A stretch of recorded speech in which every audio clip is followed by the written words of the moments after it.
Hello YouTube, Andy from NGB here with the first in what we hope is going to be an ongoing series called Throwback Thursday, in which we take a look at games of yesteryear, which some of you may have forgotten, but we either have a fond remembrance for, or perhaps it's something we've not played before that we want to have a go at, or perhaps it's something we've just not played in a while and want to revisit. But we're just going to jump in on these games, give them a bit of a go, and just give you a few facts along the way about them, maybe kindle a bit of interest in them from yourself, and just have a good time. That's what this hobby's about, isn't it? It's about having a good time. It's about having some fun.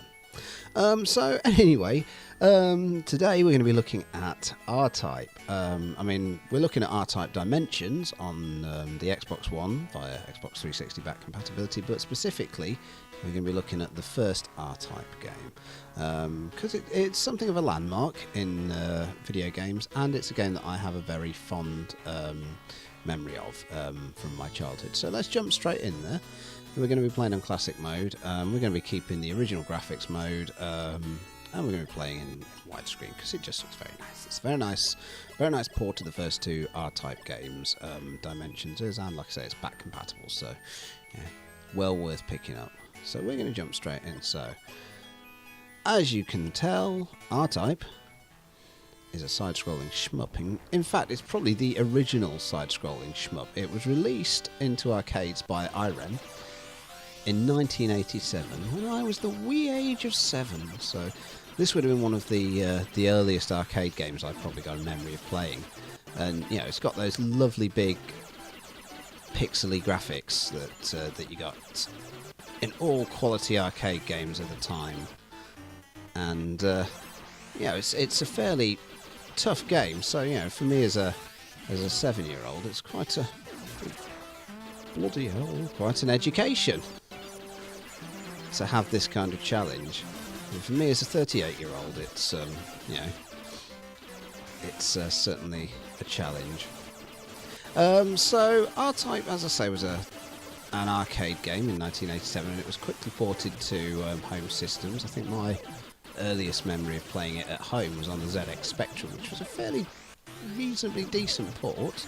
But the best ports came for the PC Engine, which was nearly arcade perfect. I think there are a few issues with the frame rate in places, but generally it retains the nice big bold visuals, apart from the fact that in Japan, I believe, it was released in two halves. So they released the first 3 levels, I think, in one set, and then released a separate game with the remaining 2 levels in it, called R-Type 2, which I think was something to do with limitations of the PC Engine's cartridge size.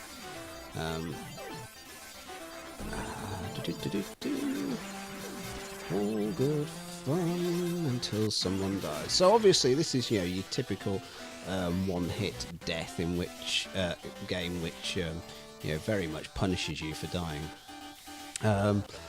But it's traditionally for games at the time, it's all about remembering enemy placements, remembering the layout of the levels as well, because it is very easy to just die by getting caught on the geometry, by sort of hitting a wall up there and poof, you're gone. So you're piloting an R-Type ship. The R in the title stands for Ray, apparently, because your ship is equipped with Ray-powered weapons. That's a fun fact for you kids out there. Not Ray from Off of the Ghostbusters. That's a completely different sort of Ray. Anyway, so you fly your R-Type ship in a fight against the Bido Empire, which are these alien-looking things. I mean, obviously, looking at the landscape of this level, you can see where the very 80s influence came from, with the obvious sort of, crikey me, obvious xenomorph influences here from the Alien films. This is where things get a little bit frantic. Oh no, I didn't want those. I don't like those weapons. The sort of the creepy things, although they are quite good for taking out the things on the walls in this particular level. Oh, Christ on a bike, and I'm dead. So that's obviously how easy it is to just die in this. But like I say, you kind of have to learn from your mistakes. You go back with your basic weapons, and you've got to gather all of your power-ups all over again. It's that sort of, typical old school shmup sort of game, but it's definitely something, that's still prevalent in... Christ, I've made a mistake. In modern shooters, it's obviously something that we've seen in... Dark Souls. Hello, I appear to have pushed something to switch it to modern graphics mode. Ah, it's the triggers on the Xbox version. Switch between modern and old school graphics, which is quite nice. So you can sort of see what they've done with the 3D visuals on the Xbox version there. Not as nice as the pixels in my case, and I'm dead. Certainly the sort of the way that it handled power-ups in this game was very innovative for the type of game at the time. The way that you gradually got different weapons for your ship, different weapon types. Obviously you had the little pod that attaches itself to the front of your ship. No, you're not doing that again. Oh God almighty, we're gonna die. Oh, no, hang about. I've got my pod in a position there to... No. And that's game over. So all that hard work was just ruined by that horrible snake thing. Anyway, so... that's R-Type. Massively influential game for its time. Lots of sequels came off the back of that. I think there was R-Type 2, obviously, which is in this collection. There was even a tactics game, I think, which came out for the PSP. One of the better sequels, in my opinion, though, is R-Type 3 on the SNES, which is a really, really good R-Type game. If you have a SNES Mini, it's well worth getting R-Type 3 on it, because it's lots of fun. It's got quite some clever options for switching your loadout up in that. Try not to get distracted while I'm trying to get past the snaky thing. But yeah, so that's R-Type. Probably going to be available on your console of choice in some form or another. There was a virtual console release of the PC Engine conversion, but I do believe it's been delisted, which probably, doesn't come as a surprise considering that the virtual console's being delisted in itself very soon. But, if you were lucky enough to pick up the PC Engine version on virtual console, I think I've got it still sat on my Wii somewhere.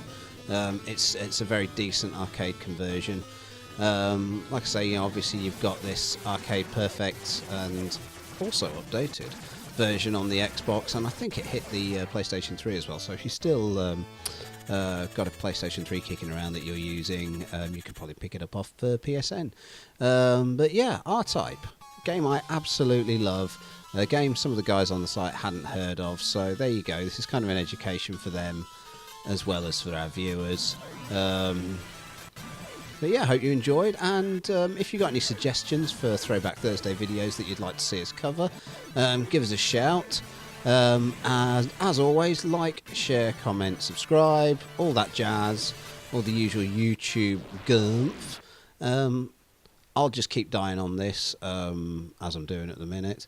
But yeah, we'll see you soon. We'll see you next Thursday for another Throwback Thursday. Bye!